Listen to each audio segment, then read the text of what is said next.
40 நாடாளுமன்ற தொகுதிகளில் 30க்கும் மேலாக திமுக கூட்டணி வெற்றியடைய கூடும் என்று துக்ளக் வரைக்கும் எழுதியிருக்கிறார்கள்.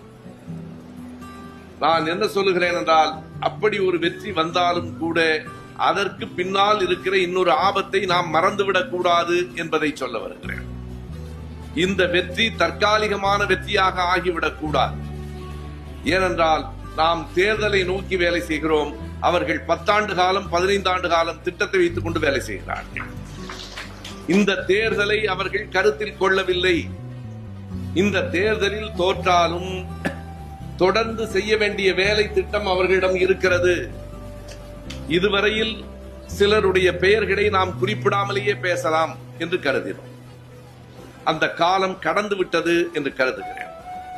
இந்த மேடையில் நான் வெளிப்படையாக சொல்லுகிறேன், நாம் தமிழர் கட்சியையும் சீமானையும் எதிர்க்க வேண்டிய, நேரடியாக எதிர்க்க வேண்டிய